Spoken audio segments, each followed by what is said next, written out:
Hello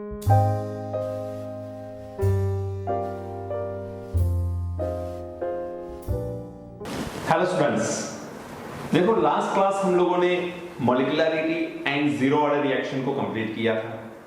आप लोगों ने होपफुली वो तैयार कर लिया होगा, वो प्रिपेयर कर लिया होगा अच्छे से लिख के। बुक में जिस तरह से दिया हुआ है थोड़ा कंफ्यूजिंग है। मैंने अलग तरीके से आपको सिस्टम वाइज जिसको जिसके साथ एक्चुअल में रखने की जरूरत है वो लिख के मैंने आपको अच्छे से डिटेल में बताया था और होपफुली आपने वो प्रिपेयर कर लिया होगा। आज से हम लोग और एक नए ऑर्डर ऑफ रिएक्शन के बारे में आगे बढ़ने वाले हैं, that is first order reaction. First order reaction हम लोगों ने बात करी थी कि zero order and first order को हम लोग डिटेल में पढ़ने वाले हैं। तो अभी शुरुआत करने जा रहे हैं फर्स्ट ऑर्डर रिएक्शन। देखिए फर्स्ट ऑर्डर रिएक्शन क्या होता है, तो आपको पता है कि रिएक्टेंट टू प्रोडक्ट कोई रिएक्शन हो रहा है। यदि रिएक्टेंट से प्रोडक्ट की तरफ कोई रिएक्शन हो रहा है तो जैसे जैसे टाइम आगे बढ़ेगा रिएक्टेंट का कंसंट्रेशन क्या होगा, कम होता जाएगा। तो concentration of reactant will decrease and the concentration of product will be increase. जैसे टाइम आगे बढ़ेगा प्रोडक्ट का कंसंट्रेशन बढ़ेगा एंड रिएक्टेंट का कंसंट्रेशन कम होगा। बोलो समझते हो इस बात को? ओके। अब यदि मुझे इसका रेट लिखना है तो रेट इज इक्वल टू मैं कैसे लिखूंगा? यदि मुझे इसका रेट लिखना है तो रेट इज इक्वल टू मैं लिखूंगा माइनस dr अपॉन dt। अब आपको ये सवाल नहीं होना चाहिए कि आगे माइनस क्यों आया, क्योंकि इसके बारे में हम ऑलरेडी बात कर चुके हैं। रिएक्टेंट के रेफरेंस में डिफरेंशियल रेट लॉ में माइनस आता है एंड प्रोडक्ट के रेफरेंस में बाय द टाइम वो प्लस आता जाता है। तो यहां पर इज इक्वल टू लिखूंगा एंड रेट लॉ बोल रहा है कि रिएक्टेंट के रेफरेंस में आपको रेट को रिप्रेजेंट करना है। तो यहां पर रिएक्टेंट कौन है? R। अब यहां पर फर्स्ट ऑर्डर रिएक्शन है। आगे जो रिएक्शन हम पढ़ चुके उसमें यहां पर मैंने जीरो लिखा था क्योंकि वो जीरो ऑर्डर रिएक्शन था। ये कैसा है? First order. तो यहां पर मैं क्या लिखूंगा? 1, राइट। चलिए अब एक काम करते हैं, dt को यहां पर ले जाते हैं, r को नीचे लेके आते हैं। तो यहां पर फाइनल इक्वेशन मेरा ऐसा बनेगा minus dr upon r is equal to k dt। अब ये जो माइनस है इसकी साइन को मैं इस तरफ लेके आता हूं, right. This is equation number 1। अब जो इक्वेशन नंबर 1 है उसका हमें इंटीग्रेशन करना है। इंटीग्रेशन करेंगे तो dr अपॉन r का इंटीग्रेशन आपको पता होगा। तो यहां पर लिखते हैं do the integration of equation number 1। Equation 1 का इंटीग्रेशन करो तो dr अपॉन r का इंटीग्रेशन आप लोगों को पता है, आप फिजिक्स में भी पढ़ते हो एंड मैथ्स में भी पढ़ते हो। तो ये तो बहुत सिंपल सी बात है। dr अपॉन r का इंटीग्रेशन क्या होगा? r होगा। 0 टू t टाइम पे इसे इंटीग्रेट करते हैं हम लोग। 0 टू t टाइम पे, 0 टाइम का कंसंट्रेशन एंड t टाइम का कंसंट्रेशन लेके हम लोग इसको लिमिट लगाते हैं and ln r 0 to t time लिखना है तो लिख सकते हो is equal to minus k dt का इंटीग्रेशन क्या होगा? माइनस kt एंड यहां पर इंटीग्रेशन कांस्टेंट हम ऑलवेज रखते हैं i। जरूर नहीं i रखते लेकिन ऑलवेज इंटीग्रेशन कांस्टेंट जरूर रखते हैं हम। इसको यदि मुझे और अलग तरीके से लिखना है तो लिख सकते हैं ln r is equal to minus kt plus c। ऐसे भी हम लोग इसे लिख सकते हैं। i या c what ever you can choose, इसे बोलते हैं हम लोग इंटीग्रेशन कांस्टेंट। अब मान के चलो ये है आपका इक्वेशन नंबर 2। तो अब इक्वेशन नंबर 2 के अकॉर्डिंग मुझे I की वैल्यू लानी है। तो हम इसके लिए क्या करते थे, याद करो zero order reaction. T is equal to 0 time यदि ले लिया जाए तो जो रिएक्टेंट का कंसंट्रेशन होता है वो 0 टाइम का कंसंट्रेशन लेंगे। मींस ये 0 टाइम का कंसंट्रेशन, दैट मींस जब रिएक्शन स्टार्ट नहीं हुआ है तब का कंसंट्रेशन है। तो ये जो R है वो t टाइम का कंसंट्रेशन होता है, बट अभी तो 0 टाइम है तो 0 टाइम का कंसंट्रेशन क्या होगा? R0। तो आप क्या करो, R की जगह R0 रख लो एंड t की जगह 0 रख लो। तो यहां पर आएगा ln R0 is equal to minus k into 0 plus i। अब यदि माइनस k इंटू 0 ले लूं तो ये हो जाएगा 0, बचेगा क्या? i। तो यहां पर आपका फॉर्मूला बनेगा ln R0 is equal to i। This is equation number 3। Put the value of equation 3 in 2। तो यहां पर लिखेंगे हम लोग put the value of equation 3 in equation 2। तो इक्वेशन 3 की वैल्यू 2 में रखो तो i की जगह क्या रखेंगे हम, ln r 0 रखेंगे यहां पर। तो हमारा फॉर्मूला बनेगा ln r is equal to minus K T plus ln r 0। बोलो समझ में आ रहा है? क्या किया मैंने, i की जगह मैंने ln r 0 रख लिया। यदि ये लेते तो c की जगह रखना पड़ता, दैट्स इट। अब कहानी यहां पर ये है कि ये जो फॉर्मूला आया, ये फॉर्मूला हमारा, इसको t टाइम बोल देते हैं, क्योंकि यहां पर मान के चलो मैं लिखूं 5 मिनट, तो 5 मिनट के बाद का कंसंट्रेशन मुझे यहां पर रखना पड़ेगा। यदि मैं ले लूं 10 मिनट तो मुझे 10 मिनट के बाद का कंसंट्रेशन रखना पड़ेगा। मैं 15 मिनट ले लूं तो 15 मिनट के बाद का कंसंट्रेशन मुझे यहां पर रखना पड़ेगा। इन शॉर्ट जैसे जैसे टाइम आगे बढ़ेगा टी टाइम का कंसंट्रेशन मुझे यहां पर रखना पड़ेगा, टाइम को मुझे यहां पर रखना पड़ेगा। ये फॉर्मूला जो है इसको नंबर 4 दे दीजिए, और ये फॉर्मूला इक्वल आता है y is equal to mx plus c के अकॉर्डिंग। स्ट्रेट लाइन इक्वेशन है, ये आप जानते हो। इसमें y एंड x का यदि हम लोग ग्राफ प्लॉट करें तो m क्या होता है, स्लोप, एंड c क्या होता है, इंटरसेप्ट। आपको पता होना चाहिए ये ग्राफ में। तो यहां पर y की जगह क्या है, ln rt, एंड x की जगह क्या है, t। तो ln rt और t का ग्राफ यदि मैं प्लॉट कर लूं यहां पर, तो आपको यहां पर ये पता चलना चाहिए इंटरसेप्ट क्या होगा एंड स्लोप क्या होगा। तो यहां पर देखिए, यहां पर मैं लेता हूं ln rt और यहां पर मैं ले रहा हूं t टाइम। तो ln rt वर्सेस t का मैं ग्राफ प्लॉट करूं। बेटा यहां पर आप देखो माइनस के, ये माइनस के क्या है, स्लोप। तो ध्यान रखना स्लोप की वैल्यू नेगेटिव आती है, इसका मतलब है स्लोप डाउनवर्ड साइड जाएगा। तो यहां पर स्लोप कुछ इस तरह से मिलेगा, ग्राफ हमको ऐसे मिलेगा। ये ग्राफ को कभी आप यहां पर टच मत करवाइए। यहां पर आपने टच करवा दिया, इसका मतलब इसकी एफिशिएंसी 100% है, जबकि कोई रिएक्शन की एफिशिएंसी 100% नहीं होती है। ओके, तो चलिए अब यहां से मैं स्लोप निकालूंगा। तो स्लोप की वैल्यू मुझे क्या मिलेगी, माइनस के मिलेगी। ये मेरी माइनस के वैल्यू है, स्लोप की वैल्यू। अब यहां पर आ गया ln r0, किसकी जगह आएगा, ये c की जगह, that is this is the intercept. वैसे भी देखा जाए तो यहां पर टाइम 0 है, एंड 0 टाइम का कंसंट्रेशन यहां पर होता है मैक्सिमम, जिसे हम बोलते हैं ln r0, एंड इसी को हम लोग क्या नाम से पुकारते हैं, इंटरसेप्ट। तो ये वैल्यू हमारी कैसी है, इंटरसेप्ट है। तो ln r0 it is the value of intercept. तो आपको यहां से एक क्वेश्चन पूछ सकते हैं कि यदि फर्स्ट ऑर्डर रिएक्शन के अंदर ln rt वर्सेस t का ग्राफ प्लॉट किया जाए तो स्लोप की वैल्यू क्या हो सकती है एंड इंटरसेप्ट की वैल्यू क्या हो सकती है, ऐसा क्वेश्चन बनता है। और आपको ध्यान रखना, दूसरा एक ग्राफ भी आएगा जिसमें कंफ्यूजन होता है, इसीलिए मैं अभी से बता रहा हूं, थोड़ा ध्यान रख लेना, इसमें कोई मिस्टेक ना हो आपसे। ओके, चलिए अब आगे बढ़ते हैं और एक काम करते हैं हम लोग। यहां पर जो ln r0 है, ये kt है, इसको इस तरफ ले ले, ln rt को उस तरफ ले ले। तो फॉर्मूला मेरा क्या बनेगा, kt is equal to, formula क्या बनेगा, ln r0 as it is minus ये ln rt उस तरफ जाएगा तो वो बनेगा माइनस, तो ये बनेगा ln rt। बोलिए बात समझ में आ रही है, राइट।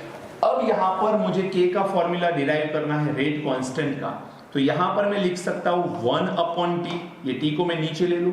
और आपको पता ये भी होना चाहिए कि कभी भी ln का या log का नेगेटिव के साथ कोई रिलेशन है तो उसे डिवाइडेशन में ले सकते हैं। तो यहां पर बनेगा ln, ऊपर रहेगा r0 एंड माइनस जो है वो नीचे आएगा rt।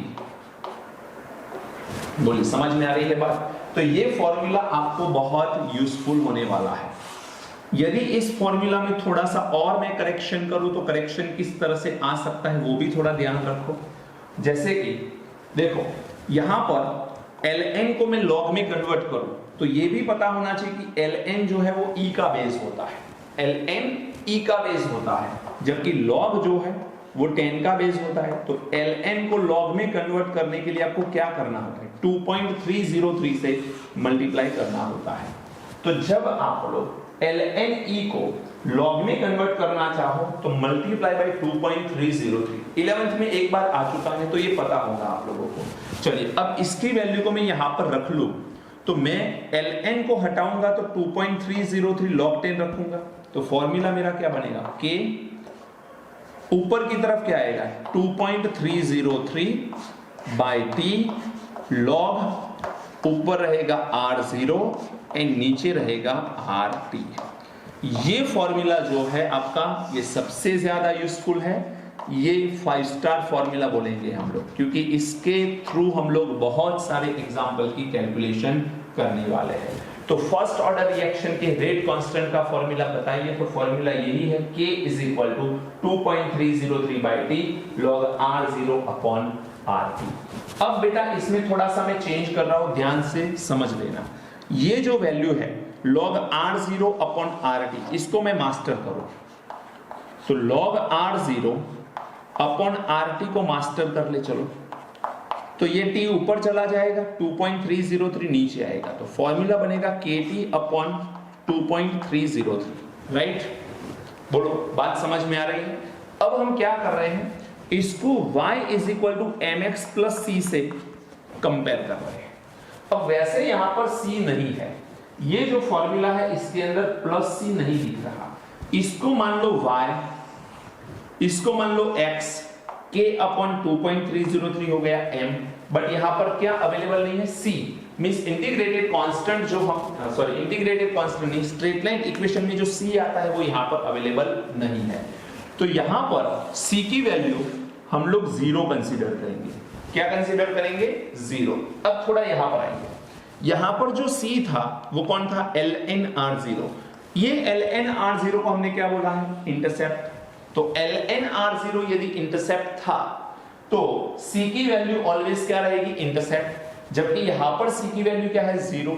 इसका मतलब सीधा ये बनता है कि इंटरसेप्ट यहां पर पॉसिबल नहीं है, इंटरसेप्ट यहां पर अवेलेबल नहीं है।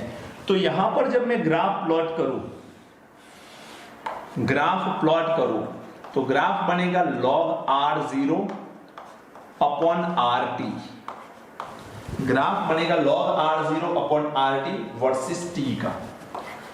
अब आप ही समझो कि इंटरसेप्ट की वैल्यू 0 लानी है, यहां पर मुझे इंटरसेप्ट मिल रहा था ln r0, 0 कहां पर है, ये पॉइंट पे, तो मुझे यहां पर इंटरसेप्ट की वैल्यू 0 लानी है, तो ग्राफ यहां पर अपवर्ड आएगा, ऊपर की तरफ होते हुए ग्राफ निकलेगा।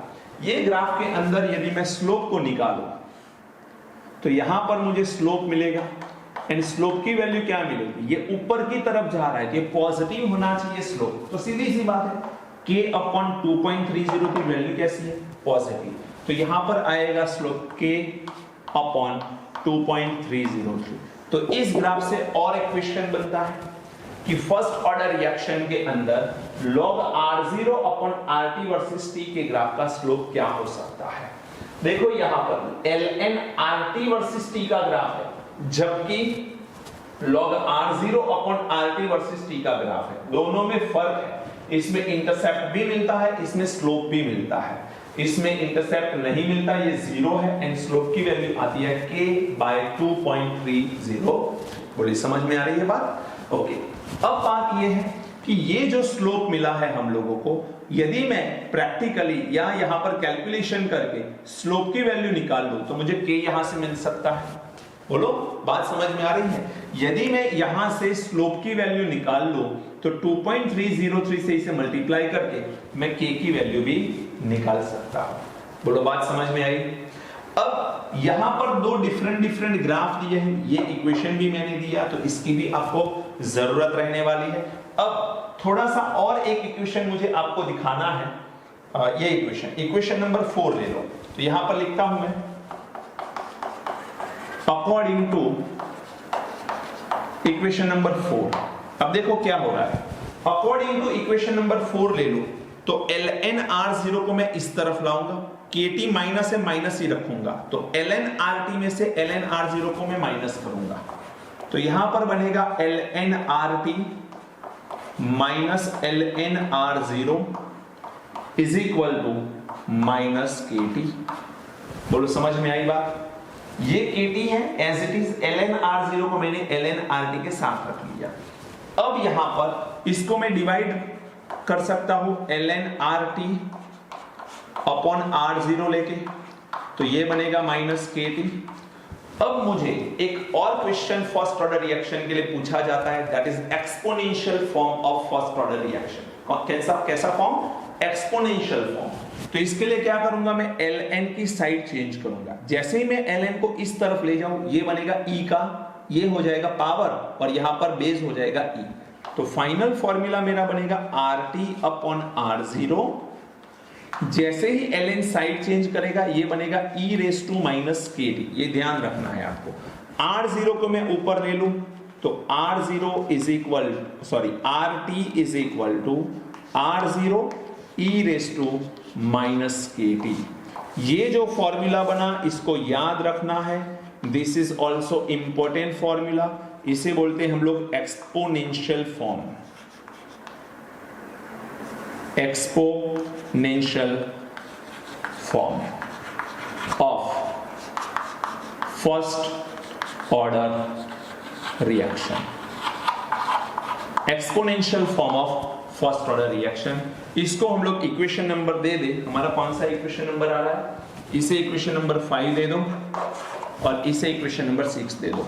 तो इक्वेशन नंबर 6 आपको वैसे कोई यूजफुल नहीं है, एग्जांपल में भी उसका ज्यादा कोई यूज नहीं आता है, लेकिन ये यूजफुल है सिर्फ और सिर्फ एमसीक्यू के लिए। तो यहां पर exponential form of first order reaction ऐसा एक इक्वेशन आता है, तो आपको आंसर लिखना है RT is equal to R0 e raise to minus KT। Okay, चलिए अब आगे बढ़ते हैं। एक काम करो, अब मेरी जगह यहाँ पर कम रहेगी तो मुझे और आगे कुछ लिखना है, पहले आप इसे नोट डाउन कर लीजिए। आई डोंट थिंक इसमें कोई परेशानी होगी आपको, बहुत आसान सी बातें मैंने बताई हैं। अभी मुझे दो डिफरेंट कंसंट्रेशन R के अवेलेबल है, R1 एंड R2। दो डिफरेंट टाइम अवेलेबल है, तो क्या कर सकते हैं उसके बारे में बात करनी है। फिर गैसियस सिस्टम है तो क्या हो सकता है उसके बारे में बात करनी है, and after that half life time के बारे में भी बात करनी है। पहले इसे लिख लो फिर आगे बढ़ते हैं।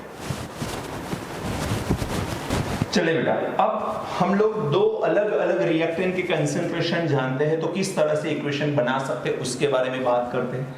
उसमें सबसे पहले इक्वेशन बना लो आप। आपका इक्वेशन कुछ इस तरह से आ चुका है, ln RT is equal to minus KT plus ln R0। ये चीज समझते हो आप लोग, राइट?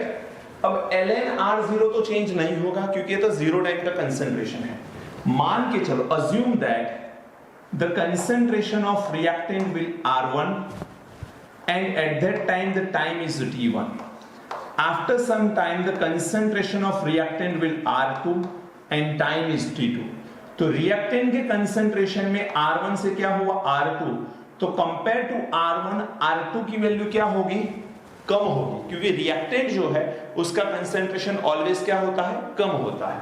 तो R1 की कंपेयर में R2 की वैल्यू कम होगी, T1 की कंपेयर में T2 बड़ा होगा। तो टाइम बढ़ता है, कंसंट्रेशन कम होता है। अब ये जो दो चीज है इसको मैं इस इक्वेशन में रखूं तो क्या बनेगा? RT की जगह मुझे क्या लिखना पड़ेगा? R1। तो यहां पर मेरा इक्वेशन बनेगा ln R1 is equal to minus KT plus ln R0। इस वैल्यू को यदि मैं इसमें रखूं तो दूसरा फॉर्मूला क्या बनेगा मेरा? ln R2 is equal to minus KT plus ln R0। यह है आपका इक्वेशन नंबर। मुझे याद नहीं है कौन सा लास्ट हमने इक्वेशन नंबर दिया था, आई थिंक 6 दिया होगा शायद। तो this is equation number 7, this is equation number 8। अब हम क्या करें, एक काम करें, T1 T2 है तो इसको T1 और इसको T2 लिख ले। अब यहां पर हम लोगों को किसी एक कंसंट्रेशन में से दूसरे कंसंट्रेशन को क्या करना पड़ेगा? माइनस करना पड़ेगा। तो यहां पर करते हैं काम, do the equation 8 minus equation 7। Equation 8 minus equation 7, या फिर 7 माइनस 8 भी कर सकते हो आप। आसान ये रहेगा 7 माइनस 8 करो। क्यों? अभी थोड़ी देर में पता चलेगा। 7 में से 8 को माइनस करो, क्या होगा बोलिए? ln R1 minus ln R2 हो जाएगा। ये जो वैल्यू है इसमें से ये वैल्यू माइनस हो जाएगी। ln R0 कट हो जाएंगे। अब क्यों? क्योंकि माइनस कर रहे हैं हम। यहां पर क्या बच रहा है? माइनस के T1 है, तो यहां पर मैं लिखूंगा माइनस के T1 माइनस के T2। ऐसा होगा कि नहीं? देखो दोनों को माइनस कर रहे हैं और ये माइनस साइन वाला है के T2, तो यहां पर माइनस के T2 माइनस माइनस क्या हो जाएगा प्लस, तो यहां पर बनेगा के T2 माइनस के T1 और यहां पर बनेगा आपका ln R1 minus ln R2। बोलिए बात समझ आ रही है आप लोगों को?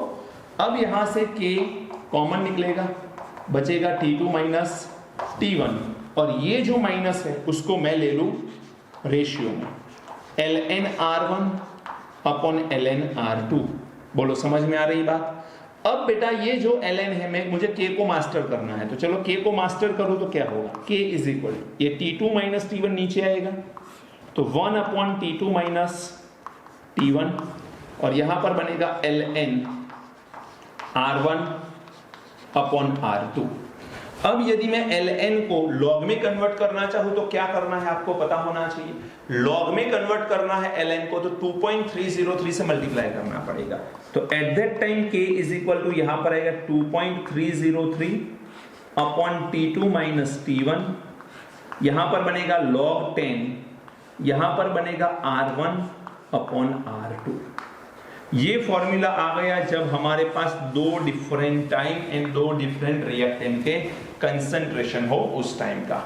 अब देखो जरा, ये जो T1 है इसको मैं जीरो टाइम का कंसंट्रेशन ले लूं तो R1 क्या बनेगा, जीरो टाइम का कंसंट्रेशन। तो हम लोग क्या करते थे, T1 को यदि जीरो ले लूं तो एक ही टाइम लेते थे और यहां पर R0 अपॉन RT लेते थे। तो ये वही फॉर्मूला है जो फॉर्मूला हम फर्स्ट ऑर्डर रिएक्शन का मेन फॉर्मूला मानते हैं, यही फॉर्मूला है, लेकिन दो अलग अलग दो डिफरेंट टाइम दे रखे तो दो डिफरेंट कंसंट्रेशन लेके भी हम लोग k की वैल्यू को निकाल सकते हैं। ये चीज यहां से प्रूव होती है। अब यदि हमारे पास गैसियस सिस्टम है तो क्या करेंगे, तो यहां पर लिखेंगे अब for gaseous system, for gaseous system. अब हम लोग गैसियस सिस्टम ले ले, होगा क्या देखो ध्यान से, ए गैस ये रिएक्टेंट है, ये रिएक्टेंट हमें क्या देगा, B gas and C gas देगा। तो यहां पर हमारे पास रेट ऑफ रिएक्शन को डिटरमाइन करने के लिए जो इंपॉर्टेंट है वो है ए का कंसंट्रेशन। क्यों? क्योंकि रेट को, या रेट लॉ भी ऐसा बोलता है कि रेट को सिर्फ और सिर्फ रेट रिएक्टेंट के कंसंट्रेशन के बिहाफ में ही तय कर सकते हो। तो अब हम लोग ए के कंसंट्रेशन को ध्यान में लेंगे, लेकिन यहां पर कहानी यह है कि ए, बी एंड सी तीनों गैसियस स्टेट में है एंड आपको पता होगा कि गैस के लिए प्रेशर ही उसका कंसंट्रेशन होता है, राइट? तो ये चीज हम पढ़ चुके हैं 11th में भी। पहले तो यहां पर लिखूं मैं कि मैं यदि इसका टोटल प्रेशर निकालना चाहूं तो टोटल प्रेशर क्या निकल सकता है, pressure of A, pressure of B plus pressure of C, तीनों गैस का इंडिविजुअल प्रेशर ले लो, पार्शियल प्रेशर ले लो एंड उसका टोटल कर लो तो आपको टोटल प्रेशर मिलेगा। हाँ, वो मानना पड़ेगा हमें कि ए, बी एंड सी आपस में रिएक्शन नहीं करते हैं, because partial law of Dalton सिर्फ तभी एप्लीकेबल है जब ये एक ही सिस्टम के सारे गैसियस स्टेट या सारे गैसियस मॉलिक्यूल एक दूसरे के साथ रिएक्शन नहीं करते। तो ए, बी, सी चाहे एलिमेंट हो चाहे मॉलिक्यूल हो, लेकिन आपस में वो रिएक्शन नहीं करने चाहिए, तब जाके इसका टोटल प्रेशर बनेगा Pa plus Pb plus Pc। Okay, अब मानो कि आपके पास अगेन मैं इक्वेशन लिख रहा हूं, A gas, B gas and C gas. यहां पर T is equal to 0 time है तो इसका कंसंट्रेशन होगा Pi। Pi को हम लोग बोलते हैं इनिशियल कंसंट्रेशन। क्या बोलते हैं? Initial concentration. तो 0 टाइम पे इस इक्वेशन के अंदर सिर्फ हमारे पास क्या होगा, A gas, B and C gas तो होगा नहीं, तो इसका मतलब यह है कि ये दोनों की वैल्यू क्या रहेगी, 0। B gas and C gas दोनों की वैल्यू 0 रहेगी, सिर्फ हमारे पास कौन रहेगा, A गैस, जिसका इनिशियल कंसंट्रेशन कितना है, Pi। अब जैसे टाइम बढ़ेगा, T टाइम ले लो आप, तो T टाइम पे A में से कुछ molecule A, B and C में कन्वर्ट हो जाएंगे, A में से कुछ पार्ट B एंड C में कन्वर्ट होगा। अब स्टोक्योमेट्री क्या बोल रही है कि ये 1 मोल है, तो ये भी 1 मोल है, ये भी 1 मोल है। तो A का कंसंट्रेशन या A का प्रेशर जितना कम होगा बी एंड सी का उतना ही प्रेशर बनेगा। रीजन ये है कि स्टोइकियोमेट्रिक कोएफिशिएंट सेम है। यदि स्टोइकियोमेट्रिक कोएफिशिएंट सेम नहीं होते, that means number of mole same नहीं होते, तो ए मान के चलो ये 2b होता तो मुझे यहां पर 2 टाइम्स लिखना पड़ता जो भी आता हो, और यहां पर 3 होता तो मुझे 3 टाइम्स लिखना पड़ता। बात ये है बेटा कि मान के चलो इनिशियल कंसंट्रेशन में से x जितना माइनस होता है, x जितना माइनस होता है, तो ये कितना बनेगा x और ये भी बनेगा x। यदि मैं x माइनस करूं लेकिन मोल b के 2 हो तो यहां पर 2x बनेगा, ये 5 हो तो ये 5x बनेगा। लेकिन अभी के लिए मैंने क्या लिया है, स्टोइकियोमेट्रिक कोएफिशिएंट सेम लिए है। दैट मींस जितना यहां पर माइनस होगा एग्जैक्ट उतना b एंड c यहां पर फॉर्म होगा। अंडरस्टूड। चलिए अब हमारे पास यहां पर t टाइम पे जो प्रेशर निकल के आएगा, प्रेशर एट t टाइम कितना होगा, pi minus x plus x plus x। ये सबका मुझे टोटल करना पड़ेगा। अब यहां पर minus x plus x cancel हो जाएंगे तो बनेगा क्या, pi प्लस x। ये t टाइम का कंसंट्रेशन हो गया। यदि मैं इसमें से x की वैल्यू निकालना चाहूं तो x इज इक्वल टू क्या आएगा, pt माइनस pi। x की वैल्यू क्या आएगी, pt माइनस pi। तो ये t टाइम का प्रेशर है और ये इनिशियल प्रेशर है। बोलो समझ में आ रही है बात। अब आप लोगों को k का फॉर्मूला पता है, k इज इक्वल टू हम जो फॉर्मूला लिखते हैं 2.303 by T log r0 upon rt, ये फॉर्मूला लिखते हैं। इसमें मुझे बताइए r0 क्या होता है। r0 होता है इनिशियल कंसंट्रेशन, और ये क्या होता है, t time concentration. Initial concentration and T time concentration, right. अब ये इनिशियल कंसंट्रेशन की जगह मुझे रखना पड़ेगा इनिशियल प्रेशर। इनिशियल प्रेशर क्या है, 0 टाइम का बेटा पी। तो अब मेरा गैसियस स्टेट के लिए फॉर्मूला बनेगा 2.303 बाई टी लॉग r0 क्या है, इनिशियल कंसंट्रेशन, 0 टाइम का कंसंट्रेशन। अब मुझे कंसंट्रेशन की जगह गैसियस सिस्टम है तो प्रेशर लिखना है, तो 0 टाइम का प्रेशर कितना है, पी। तो यहां पर आएगा P upon RT that means T time का कंसंट्रेशन। टी टाइम कंसंट्रेशन कितना है, टी टाइम कंसंट्रेशन कितना है, तो आप देखो पी माइनस एक्स, तो वो निकालो कितना आएगा। तो यहां पर लिखते हैं हम लोग T time pressure means PT is equal to P minus X. चलिए एक्स की वैल्यू कितनी है, पीटी माइनस पी। यहां पर लिख लूं P minus PT minus P. बोलो ये चीज समझ में आ रही है। अब हम क्या करेंगे, या फिर ये माइनस माइनस की वजह से पी अंदर का प्लस हो जाएगा, तो ये बनेगा 2 माइनस पीटी। ये वैल्यू किसकी आई बेटा, टी टाइम कंसंट्रेशन की, तो 2 माइनस पीटी। चलो यहां पर रखो, तो यहां पर बनेगा हमारा 2 माइनस पीटी। कहां से आई ये वैल्यू, देखो ध्यान से। टी टाइम का प्रेशर मुझे लाना था, वो है पी माइनस एक्स। अब पी माइनस एक्स जो है, जिसमें एक्स की वैल्यू हम ऑलरेडी बात कर चुके, कौन सी है, पीटी माइनस पी।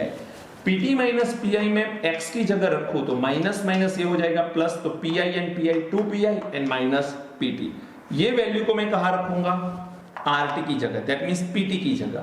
ऊपर पी नीचे पीटी आएगा। ये प्रेशर ऑफ ए ही है, और हम लोग रेट कांस्टेंट के अंदर जो फॉर्मूला आता है उसमें रिएक्टेंट के कंसंट्रेशन के अलावा दूसरा कोई कंसंट्रेशन यूज नहीं करते हैं। तो यहां पर हमारे पास ये pressure of A T time का आएगा, ये इनिशियल कंसंट्रेशन आएगा। चलिए ये हमारा हो गया गैसियस स्टेट का फॉर्मूला। ओके, तो ये भी इंपॉर्टेंट है। यदि गैसियस सिस्टम के लिए कोई एग्जांपल की कैलकुलेशन करनी पड़ी तो इस फॉर्मूला से करनी पड़ेगी। गैसियस सिस्टम के लिए एग्जांपल की कैलकुलेशन करनी पड़ी, इसी फॉर्मूला से करनी पड़ेगी, तो इसे याद रखना पड़ेगा। चलिए अब इस टॉपिक का लास्ट पॉइंट देखते हैं, that is half life time. Half life time, हाँ, इसको देखने से पहले कुछ चीजें मैं बता दूं आपको कि फर्स्ट ऑर्डर रिएक्शन को कैसे पहचानोगे, तो कुछ बुक में एग्जांपल है, वो तो एज इट इज याद रख लो आप लोग, एज इट इज, क्योंकि उसकी जरूरत पड़ेगी। वैसे मैं बता चुका हूं कि कोई रिएक्शन की शक्ल देख के आप नहीं बता सकते हो कि वो जीरो ऑर्डर का है कि फर्स्ट ऑर्डर का, बट एक्सपेरिमेंटली जो प्रूवन है उसे तो याद रखना ही पड़ेगा। चलिए यहां से मैं कुछ एग्जाम्पल लिख रहा हूं जिसे आपको याद रखना है। पहला एग्जाम्पल है, आपके पास है 88 रेडियम 226।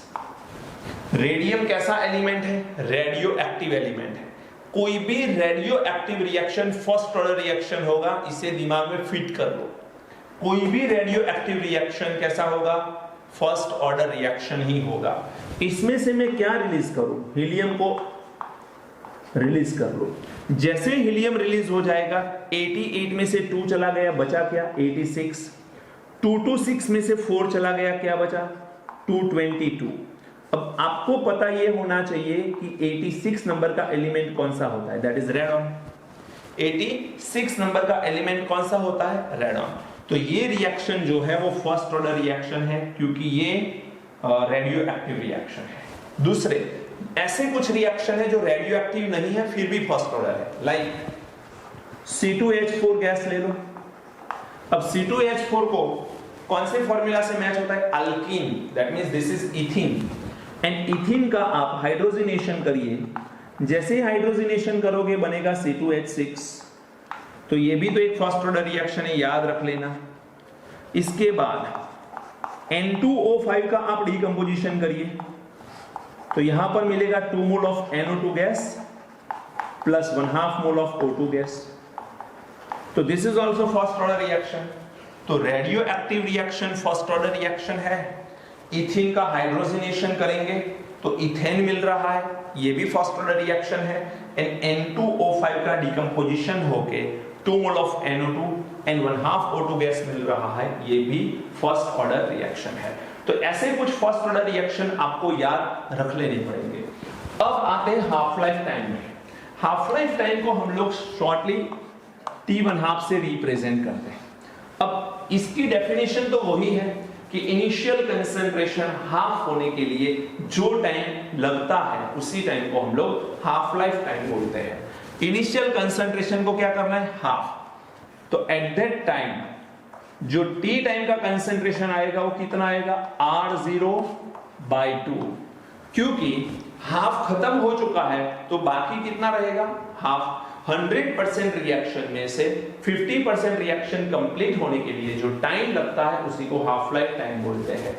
यहां पर RT की वैल्यू आएगी R0/2 एंड T को हम कंसीडर करेंगे T1/2। बोलो बात समझ में आ रही है? T को कंसीडर करेंगे T1/2। अब आपका फॉर्मूला क्या है? K = 2.303/T log R0/RT। ये फॉर्मूला हम जानते हैं। यदि मैं T को T1/2 ले लूं तो उसको मास्टर करो, चलो T1/2 2.303/K log R0 तो एज इट इज है एंड RT की जगह क्या आएगा? R0/2। तो ये बनेगा R0/2, जिसमें R0 कैंसिल हो जाएंगे। log 2 मींस ये 2 ऊपर जाएगा तो वो बनेगा log 2। तो यहां पर T1/2 बचेगा और ये बनेगा 2.303/K log 2। ये 10 का बेस है। अब आपको पता ये होना चाहिए कि log 2 की वैल्यू कितनी होती है? 0.3010। T1/2 = 2.303 into 0.3010/K। इसको मल्टीप्लाई करके जो फाइनल आंसर आएगा वो आएगा 0.693/K। ये वैल्यू आ गई T1/2 की। T1/2 की means half life time period जो है फर्स्ट ऑर्डर रिएक्शन का वो रेट कांस्टेंट के साथ इनवर्सली प्रोपोर्शन में है। इसका मतलब ये है, यदि मैं एक क्वेश्चन आपको पूछूं, मान के चलो कोई फर्स्ट ऑर्डर रिएक्शन है, बोल दिया आपको कि this is the first order reaction, और इस फर्स्ट ऑर्डर रिएक्शन के अंदर मैं A का इनिशियल कंसंट्रेशन ले लूं 5 मोलर एंड फिर मैं सेकेंड प्रैक्टिकल के लिए A का इनिशियल कंसंट्रेशन बढ़ा के कर लूं मैं 20 मोलर। 20 मोलर। तो यहां पर दोनों के हाफ लाइफ टाइम पीरियड में क्या चेंज आएगा, दोनों के हाफ लाइफ टाइम पीरियड में क्या चेंज आएगा, बोलो आंसर क्या आ सकता है, सोचो जरा। फॉर्मूला आपके सामने है, तुरंत पता चलना चाहिए। क्वेश्चन को समझो, दोनों फर्स्ट ऑर्डर रिएक्शन है, लेकिन पहले रिएक्शन के अंदर मैंने इनिशियल कंसंट्रेशन ए का लिया है 5 मोलर एंड दूसरे कंसंट्रेशन या दूसरे एक्सपेरिमेंट में इनिशियल कंसंट्रेशन लिया है मैंने 20 मोलर। अब दोनों के मुझे इनिशियल कंसंट्रेशन पता है, क्या इसके हाफ लाइफ टाइम पीरियड को मैं बता सकता हूं? क्या चेंज आएगा दोनों में, बताओ? कोई चेंज नहीं आएगा बेटा। क्यों कोई चेंज नहीं आएगा? तो इस फॉर्मूला को देखो जरा, क्या इसमें कोई कंसंट्रेशन है? R0 है कहीं पर? R0 से फ्री है। Half life time period of the first order reaction is free from the initial concentration. तो यहां पर चाहे आप इनिशियल कंसंट्रेशन 5 कर लो, 50 कर लो या 5 lakhs कर लो, उससे कोई फर्क नहीं पड़ता, कभी भी कोई फर्क नहीं पड़ता, ध्यान रखना। तो इसका मतलब यह है कि दोनों केस में T1/2 कैसे निकलेंगे? Same. There is a no change, no difference between first and second reaction. तो याद रखना बेटा, जीरो ऑर्डर के लिए हाफ लाइफ टाइम पीरियड बोलो तो कितना था, बोलो? T1/2 is equal to R0 by 2K। Means initial concentration उसमें बढ़ाते जाओ तो हाफ लाइफ टाइम पीरियड बढ़ता था। मैं बात कर रहा हूं जीरो ऑर्डर की, लेकिन फर्स्ट ऑर्डर के लिए ऐसा कोई डिफरेंस नहीं आता है। ये वैल्यू की आपको जरूरत पड़ेगी फिजिक्स में भी, फिजिक्स में भी आपको ये फॉर्मूला काम में आने वाला है। T1/2 is equal to 0.693 by K। Okay, तो ये हो गया आपका फर्स्ट ऑर्डर रिएक्शन खत्म। यहां पर आज का लेक्चर यहां तक रखते हैं। इस थियरी को अच्छे से लिख लो, लिखने के बाद इसे मेमोराइज करो। मेमोरी में आने के बाद 1-2 दिन के बाद बिना देखे के आप लिख सकते हो। यदि लिख सकते हो तो आपकी प्रिपरेशन बहुत बढ़िया हो गई है, लेकिन नहीं लिख सकते हो तो आपको सोचने की जरूरत है। देखो, लॉकडाउन के अंदर सारे स्टूडेंट थोड़े इधर उधर भटकते रहते हैं और मेहनत कम करते हैं। ओके, नेटफ्लिक्स, अमेज़न प्राइम है, उसके ऊपर टाइम ज्यादा बिताते हैं। लेकिन यदि आपने अपने जिंदगी में एक डिसिप्लिन मेंटेन करके काम कर लिया ना, तो दिस इज गोल्डन अपॉर्चुनिटी बेटा। अच्छे से काम करिए, अच्छे से पढ़ लीजिए इस थियरी को, और ये थियरी आपको बोर्ड एग्जामिनेशन के लिए भी उतनी ही इंपॉर्टेंट है। ये थियरी मोस्ट टाइम की थियरी में से एक है, तो इसे अच्छे से याद भी करना है। ओके, कोई भी डाउट है कमेंट बॉक्स के अंदर मुझे जरूर बताइए। यदि आपको ये वीडियो अच्छा लगता है तो लाइक भी जरूर कर देना। Thank you, God bless.